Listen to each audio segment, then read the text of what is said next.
If you want to take in everything that the fascinating city of Oaxaca has to offer, but you're wondering which attractions are truly worth it, how much they cost, or how difficult it is to get to them, well, I've got you covered. I've been in Oaxaca for a few months now, and I've visited all of these attractions myself, so I want to give you a rundown on them right now. Let's do this. In this video, I will be covering the Monte Albán archaeological site, the petrified waters of Hierve El Agua, the classic Lucha Libre of Mexico, and also the beach town of Puerto Escondido. Let's start with what is probably the most famous tourist attraction here of Oaxaca, and those are the ancient ruins of Monte Albán.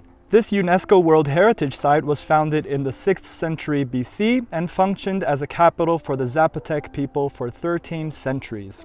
The first thing I want to say about Monte Albán is that it's really easy to get to since it's on a low mountain range here very close to the city of Oaxaca. My friend and I hailed a taxi with the Didi app and it cost us a total of 160 pesos to get up the hill, but if you want a cheaper option, you can also catch the bus that departs Hotel Rivera del Ángel here in town. They cost 58 pesos and depart every hour from 8:30 to 3:30. They can also take you back down the hill until 5 p.m. and that's how we got back to Oaxaca. Upon arrival, you can buy your tickets either at the ticket booth or with the handy machines that they have just to the side of it. Those machines work perfectly and I spent 90 pesos to get in Monte Albán. Now it is quite sunny up there, very similar to what I'm experiencing here right now, so make sure you bring anything that would protect you from the sun, sunscreen, sunglasses, a hat, some water. Next, you can consider hiring a guide. I spoke to a guy named Juan and he said that a private guide for my friend and I would cost us 700 pesos, which we were not willing to pay. I told him that I'd wait a bit so he could find other people to split the costs with, and he did come through. He found 4 other people, so we ended up paying 150 pesos each on that tour, and it was actually the perfect length. I would definitely recommend it. Juan was also very knowledgeable and had great English. I highly recommend visiting Monte Albán since it's so easy to get to. It's also a huge space, so it never feels crowded, and obviously it carries some significant historical importance.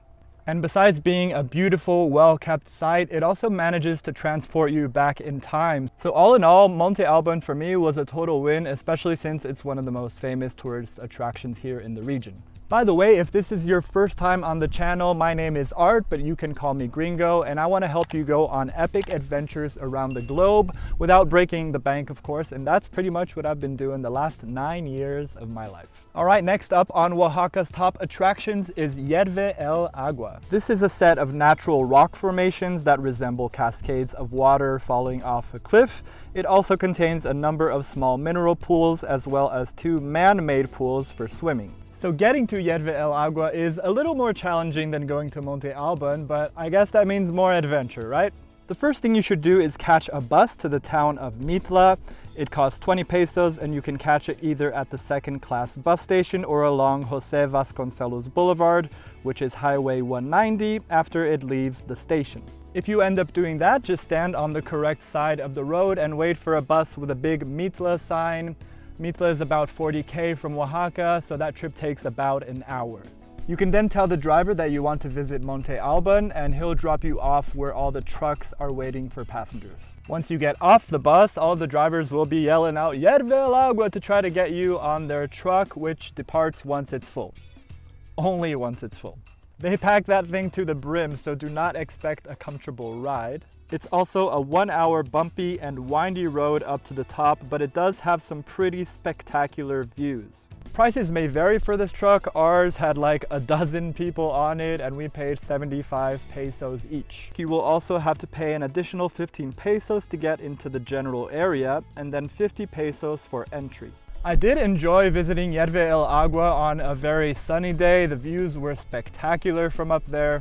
Maybe I'd think twice about going up during the rainy season or a cooler day, since I've heard it can get pretty cold and windy up there, and I don't know what that road is like during the rainy season. Luckily, it was a beautiful sunny day and we were also able to enjoy the pools, which I think are the highlight of the attraction, and there are lots of great photo ops too.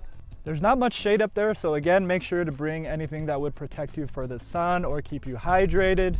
Upon leaving the Hierve El Agua site, the food area is another attraction in itself. There's tons of delicious food options, and I was glad to see that they're not overpriced, even though they're right in front of a popular tourist site. To get back to Oaxaca, you just follow the same exact process, which means a crammed truck back down the hill, and then a bus from Mitla back to Oaxaca.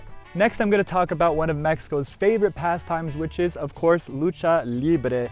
I think this is a rite of passage for anyone visiting Mexico, and I had an absolute blast going to see them. So as far as I've noticed, these guys put on one show a month at a place called Arena Pepe Cisneros, and if you want more information, I'm gonna link their Facebook page and WhatsApp number down in the description. If you contact the guy on WhatsApp, he'll most likely send you a chart like this. Front row seats cost around 350 pesos and second row seats are 300. The only real difference that I noticed between the front row and second row seats is that when you're in the front row, the wrestlers are like brawling there right in front of you and they often fall on the crowd. It's a much more immersive experience, let's say, so definitely keep that in mind for the front row. We ended up sitting in the second row, and honestly, I think it was the same exact thing without the wrestlers falling on top of you, so some people might even prefer that option, I'm guessing. I also did not buy the tickets in advance. I just purchased whatever they had left once I got there, and that was the second row. The third option for adults is called general seating, and that goes for 250 pesos, and kids get in for 50 pesos. You can actually see pretty well from the general seating as well, since it's not exactly an arena, but more a circus-style tent with a ring underneath and fold-up chairs around it. You can get beers and food at a reasonable price in there, and the show lasts like 2 to 3 hours with multiple fights. Although this may not be the top quality lucha libre you might get in places like Mexico City, for example, I still found it to be very much worth it. In Oaxaca, the lucha libre really has a community vibe, and it was really endearing to see the children going up to watch some of their heroes in their favorite masks, and the athletes put on a glorious spectacle. In the end, you can even jump in the ring yourself, and of course I could not resist. I just had to get in there and emulate one of my childhood heroes, the Ultimate Warrior. Drop a like if you're also a fan. If you are looking for a beach getaway when you are in Oaxaca, definitely head down to Puerto Escondido. But first, we do need to talk about how to get there, since it's 258 kilometers away from Oaxaca with one of the worst roads I've seen in 9 years of solo travel around the globe. First of all, if you are not on a budget, you can actually fly there directly with an airline called Aero Toucan, but I believe they only operate during the high season. However, there are other airlines that fly to Puerto Escondido, just not directly, and then you're gonna have to stop in Mexico City. The second most expensive option is taking the 11-hour bus ride. I think that's best as an overnight option, and I believe the most comfortable bus line is called ADO. You can buy tickets on their website, which I have linked down below in the description as well. Option number 3, which I find the most appealing if you have the time, is taking a van from Oaxaca City down to San Jose del Pacifico, a town nestled high in the mountains and known for its surplus of magic mushrooms. If you're traveling as a couple, you can stay in a private cabana. There's plenty of options like that around town. Or you can stay at Rancho Viejo like we did, which is seemingly the only hostel in the region. The dorm beds at Rancho Viejo go for about $20 a night, and they have some of the best facilities I've ever seen in a hostel. I'm pretty sure I had one of the best showers in my life at that place. The beds are also phenomenal, and they have breathtaking views from the balcony. Look at that. And I would suggest staying in San Jose del Pacifico for 2 nights, because honestly it was so beautiful that one night just wasn't enough for me.